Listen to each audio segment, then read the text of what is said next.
भीम, जय भारत, जय संविधान। मैं अम्बेडकर नेशन से गौतम रत्ना और हमारे साथ में यहाँ ऑल इंडिया परिसंघ राज्य स्तरीय महासम्मेलन में महेंद्र नागौरी जी जो प्रदेश महासचिव हैं, बात करेंगे। सर, जो मुद्दे अपने उदित राज जी जिन मुद्दों को उठा रहे हैं देश के सामने, उसमें मैं समझता हूँ कि उन मुद्दों की वजह से ही आज जो बहुजन समाज जो पीछे जा रहा है या पीछे धकेला गया या पीछे चल रहा है, ये मुद्दे उसमें बहुत मायने रखते हैं। तो आप एक तो इन मुद्दों के बारे में क्या सोचते हैं? क्या इन मुद्दों को, अगर इन मुद्दों का कुछ हल निकल जाए तो क्या कुछ ये बहुजन समाज का भला हो सकता है?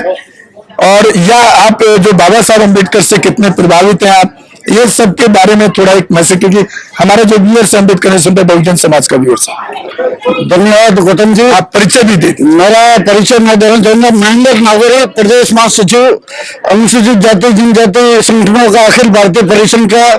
उदित राज जी ने मेरे को जिम्मेदारी दी और हमने ये आज कार्यक्रम रखा जिसमें पूरे राजस्थान के तमाम सैकड़ों अम्बेडकरवादी, भीम सैनिक, दलित चिंतक, समाज सुधारक, युवा, प्रबुद्धजन, बुद्धिजीवी शामिल हुए, क्योंकि इन सबके अंदर दिल के अंदर एक चिंगारी लगी हुई है कि आज भारत में जो मनवादी तबका है, चाहे किसी भी बहाने सेल लगा के बैठा है, प्रदर्शनी लगा के बैठा है कि एक के बाद एक सरकारी संस्थानों को प्राइवेटाइजेशन किया जा रहा है, निजीकरण किया जा रहा है। और हम ये महसूस करते हैं कि निजी दुकान जहाँ होती है, बनिया की दुकान पे कभी रिजर्वेशन नहीं होगा।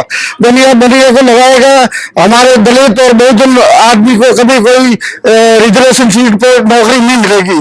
तो हमारे रास्ते बंद कर दिए। हम जैसे तैसे भी पढ़ लिख कर बाबा साहब के संविधान की बदौलत शिक्षा, संपत्ति और शस्त्र का जो अधिकार मिला और कलम को जो हमने थामा उसके बदौलत थोड़ा एक सिंगल विंडो मिला, उसके माध्यम से आज हमारा समाज थोड़ा सा एक उभर कर आया, एक स्तर तक, एक लेवल पर आया।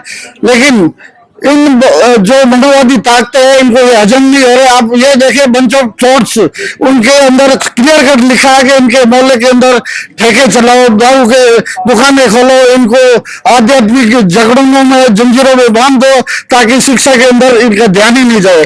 और शिक्षा से ये जब वंचित रहेंगे तो ये हमारी गुलामी करेंगे।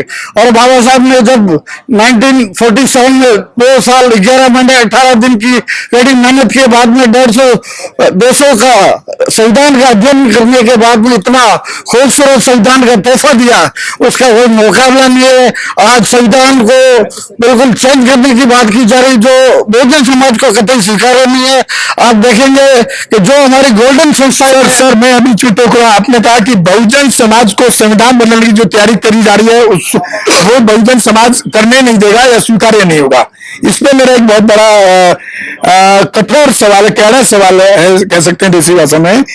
आपके जितने बहुजन समाज के संगठन इतने सारे बन चुके हैं, जैसे कि एक उदित राज जी का हो गया, एक मायावती का बीएसपी हो गया, एक चंद्रशेखर का भीम आर्मी हो गया, आजाद समाज पार्टी हो गया, और एक आपका बाम सेठ के भी 3-4 टुकड़े हो गए, एक समर संघ हो गया, एक दिल्ली से एक लाला की दुकान में थे अभी राजेंद्र पाल गौतम जी, और 22 प्रतिज्ञा के बाद उनको वहां से मतलब मैं कहूंगा कि एक बहुत ही अजीब टाइप की घटना वो चल रही है, और उसमें भी वो क्या मजबूरियां हैं जिसकी वजह से वो भी पार्टी को भी नहीं छोड़ पा रहे हैं। तो ये जो समाज का जो बिखराव है, इसमें आप जब संविधान वो सरकार वो मनोवादी बदलेंगे, जो ये समाज और समाज का बिखराव बहुत सारे संगठनों की वजह से है, मैं जो समझता हूँ, इसको कैसे रोक पाएंगे जब आप इकट्ठे नहीं होंगे? मैं आपकी राय से बिल्कुल पूर्णतः सहमत हूं, क्योंकि बाबा साहब ने 5743 जातियों को 3 छतरियों के नीचे लाए, SC, ST और OBC को दी। आज हमारे बहुजन समाज पूरा वापिस अम्बेडकर मिशन के नाम पे अलग अलग छोटी छोटी जो यूनिटें, ब्रांचें खोलकर बैठा। निश्चित तौर पर कहीं कहीं नुकसान हो रहा है, लेकिन आप ये भी देखते हो कि दूसरी तरफ एक माँ के अगर 7 बच्चे भी है, लेकिन माँ पर कोई आँच आती है, बहुजन समाज पे कोई आँच आती है, तो चाहे भीम आर्मी हो, चाहे अखिल भारतीय परिसंघ हो, चाहे बसपा हो, चाहे कोई भी हो, मानसेफ हो, सारों के सारों एक बार 2 अप्रैल 2018 को जो क्रांति का दिखाई दी थी, चिंगारी का छोटा सा मैदान दिया था, पूरी दुनिया ने देखा है कि क्या जलजला आया। और संविधान को जो मनवादी ताकतें सोचती है कि हम बदल देंगे, ये इनके मंसूबे कतई कामयाब नहीं होंगे। हमें इतना पूरा यकीन है कि हमारी आने वाली पीढ़ी इसके लिए पूरे कमर कसकर तैयार है कि मनवादियों के मंसूबे को मुंह तोड़ जवाब दिया जाएगा। और हमने अब बाबा साहब के संविधान में लिखे प्रावधानों के तहत शिक्षा अर्जित कर ली और इतनी ताकत जुटा ली है कि मनोवादियों के मंशे को, नापाक मंसूबे को हम ध्वस्त करेंगे। और ये दिखाई भी देता है साथियों कि जिस तरीके से थोड़ा सा हल्का सा उन्होंने आरक्षण के साथ छेड़छाड़ हो, चाहे इलेक्ट्रिसिटी एक्ट को यूपी में हो, चाहे पूरे देश में कमजोर करने की कोशिश की थी। और हमारे अम्बेडकरवादी भीम सैनिकों ने 17 लोगों ने शहादत देकर उस आरक्षण को वापस बचाने का काम किया।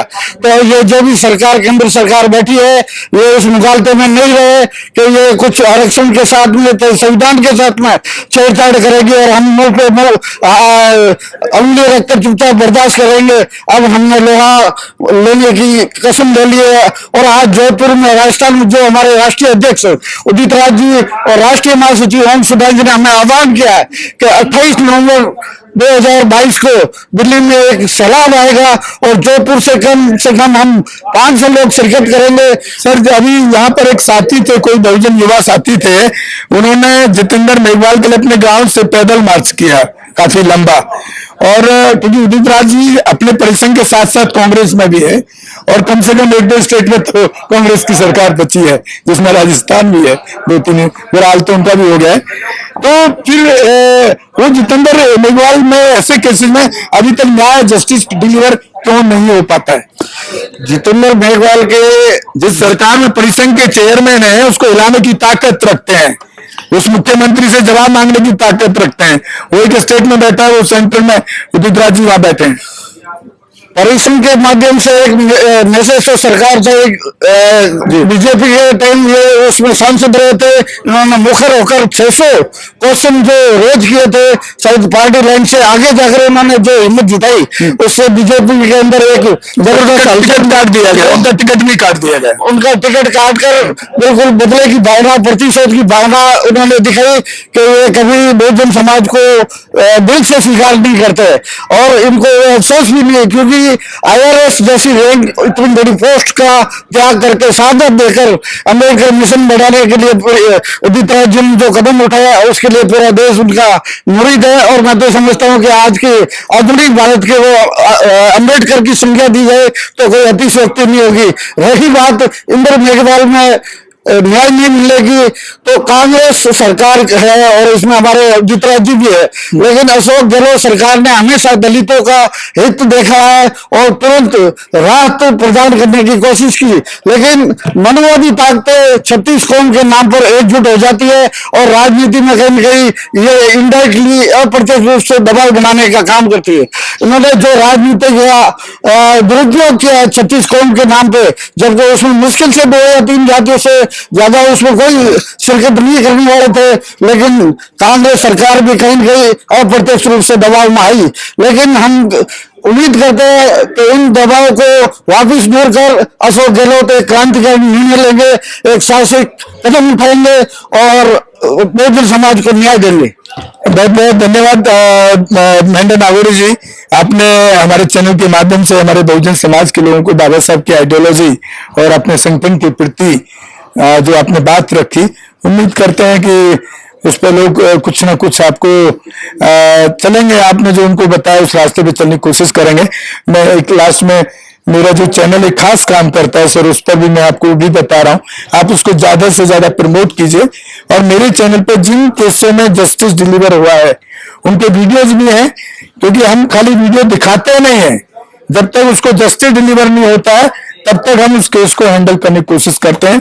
और राजनेताओं वाला काम नहीं करते हैं कि गए एक बार वहां पे जाकर के फोटो खिंचाए और उसके बाद में फिर वो पीड़ित का नहीं पता कि उसमें हुआ क्या आगे। तो मेरा चैनल एक ये बहुत अच्छा काम अपनी ताकत पे कर रहा है, क्योंकि मैं संविधान को पढ़ा हूं ठीक से, और संविधान एक ऐसी ताकत है कि आपको संगठन से भी ज्यादा बड़ी ताकत आपके पास देश के अंदर संविधान है, चाहे कोई भी संगठन हो, कोई पार्टी हो। तो ऐसा कभी भी कोई घटना आपके नॉलेज में आए तो आप प्लीज मेरा नंबर उस परिवार को दीजिए, वो परिवार हमसे बात करेगा। और इसके लिए हम किसी से कोई चार्ज जैसे एडवोकेट चार्ज करते हैं या कोई मीडिया वाला, हम किसी से कोई चार्ज नहीं करते हैं, क्योंकि वो उस लायक होता ही नहीं है कि वो दे पाएगा। अगर उस लायक होता तो उसके ऊपर अत्याचार ही नहीं होता। तो इसको भी आप लोगों तक पहुंचाने का काम कीजिएगा। बहुत बहुत धन्यवाद। जय हिंद, जय संविधान। अम्बेडकर नेशन से गौतम रत्ना सर, धन्यवाद। गौतम जी, मैं आपका स्पेशली जोधपुर और पूरे राजस्थान की तरफ से साधुवाद करना चाहता हूं कि आपने दिल्ली से आकर जो अम्बेडकर मिशन को कवरेज देने और पूरे देश के कोने कोने तक अम्बेडकर विचारधारा को आगे बढ़ाने का काम किया, इसके लिए जोधपुर की जनता हमेशा आपकी ऋणी और आभारी रहेगी। आपने जो आकर अलग जगह और जो आपने शानदार स्पीच दिया, आपके स्पीच में ऐसा लगता है कि अम्बेडकर की विचारधारा, अम्बेडकर की भावना एक एक लोगों के अंदर बिल्कुल एक उबाल आ गया और बाजुएं फटकने लगे थे। मैं उस टाइम बिल्कुल आपका विरोध हो गया। हृदय से आपको मैं सलाम करता हूँ। सर नागरिक साहब, मैं नेता नहीं हूँ, भाषण नहीं देता हूँ, मैं जो काम कर रहा हूँ वही बताने की कोशिश की मैंने। और क्योंकि मैं नेता नहीं हूँ तो मुझे ज्यादा बोलना भी नहीं आता है, सिर्फ मैंने अपनी 2 मिनट में वो बात को रखा कि एक पॉजिटिव आपके लिए एक आदमी काम कर रहा है तो उसको हर तरीके से आप यूज करें समाज। लेकिन हमें ये अम्बेडकर विचारधारा पे एक क्रांतिकारी और साहसिक उद्बोधन लगा और हमें सदा इससे प्रेरणा मिलती रहेगी। हमारे काफी साथियों ने वो आपका स्पीच वीडियो भी बनाया। हम यहाँ पे करीब 2000 लोगों का ब्रॉडकास्टर चैनल भी चलाते हैं और आपका जो अम्बेडकर नेशन जिस तरीके से जमीनी स्तर पर काम कर रहा है उसका कोई जवाब नहीं है, कोई तोड़ नहीं है। मैं कोशिश करूंगा कि पूरे राजस्थान में अम्बेडकर नेशन के थ्रू हमें न्याय मिले और आपकी जो सेवा है उसका समाज भरपूर सहयोग करे, आर्थिक रूप से सहयोग करे, क्योंकि आप भी मैं समझता हूँ किस तरीके से चैनल को चलाते होंगे। मैं उस चीज को एहसास है, महसूस कर सकता हूँ। हमारे मैं सारे जोधपुर और राजस्थान के अम्बेडकरवादी भीम सैनिकों से अनुरोध करूंगा कि अम्बेडकर नेशन के हमारे भाई गौतम जी को तन मन धन से आर्थिक सहयोग करे ताकि ये समाज की आवाज मुखर कर सके, समाज की आवाज को बुलंद कर सके। जय भीम, जय भारत। धन्यवाद सर। जय भीम, जय भारत। अम्बेडकर नेशन से गौतम रत्ना। आप हमारे चैनल को ज्यादा से ज्यादा शेयर सब्सक्राइब करें। ये शेयर सब्सक्राइब की बात हम इसलिए नहीं कर रहे कि इस चैनल से हमको कोई इनकम के लिए सोर्स बनाना है, लेकिन उस हर मजलूम तक हमारे चैनल की आवाज और नंबर पहुंचने पाए, चाहिए बहुजन समाज के उस हर वंचित तक जिसके साथ अत्याचार होता है, ताकि वो हमें कांटेक्ट कर सकें और उसमें हम उनको जस्टिस डिलीवर कर सकें, जस्टिस ला सकें। धन्यवाद। रोको मत, हमें टोको मत, हमें आगे बढ़ते जाना है। जय भीम का नारा लगाना है, जय भीम का नारा लगाना है। जय भीम, जय भीम। अम्बेडकर नेशन चैनल आर्थिक समस्या से गुजर रहा है। अगर आप बहुजन समाज में बाबा साहेब अम्बेडकर और तथागत बुद्ध की विचारधारा को अधिक से अधिक लोगों तक पहुंचाना चाहते हैं तो हमें आर्थिक सहयोग प्रदान करें, ताकि हम अपने चैनल के माध्यम से देश विदेश में समता, बंधुता, एकता और संवैधानिक अधिकारों को ज्यादा से ज्यादा लोगों तक पहुंचा सकें। आप अपनी सहायता राशि नीचे लिखे खाते में जमा करा सकते हैं। खाता धारक गौतम रत्ना, खाता संख्या 3169576865 IFSC कोड SBIN 0060336, बैंक भारतीय स्टेट बैंक। आप हमारे बैंक खाते का विवरण स्क्रीन पर भी देख सकते हैं। Hello friends, hi everyone, welcome to Roj cinema. Roj cinema पे आपका स्वागत है, जहां आपको देखने को मिलेगा hosting, hosting, action, comedy, suspense, sting, untold story. हमारे चैनल रोज सिनेमा को लाइक, शेयर एंड सब्सक्राइब करना मत भूलिएगा। भूलिए। मैं गौतम रत्ना आपका बहुजन फिल्म प्रोडक्शन में स्वागत करता हूं और आप हमारे प्रोडक्शन हाउस के अंदर अपना कैरियर बना सकते हैं as a film director, as a producer and actor and actress and editor and cinematographer also. और अगर आपको फिल्म से रिलेटेड कुछ भी प्रोजेक्ट आपको बनवाना है तो हमारे पास में पूरा सेटअप है, जिसमें फिल्म कैमरा है, शूटिंग लाइट्स है और एडिटिंग है। सारा A to Z एक ही जगह पर आपको हमारे यहाँ पर मिल जाएगा। तो दोस्तों, आप हमें कांटेक्ट कर सकते हैं हमारे नंबर्स पर 9810085714 और 8510005714 हमारे वेबसाइट पे विजिट कर सकते हैं www.filmserviceindia.com और हमें मेल भी कर सकते हैं gautamfilmsproduction@gmail.com पर। धन्यवाद।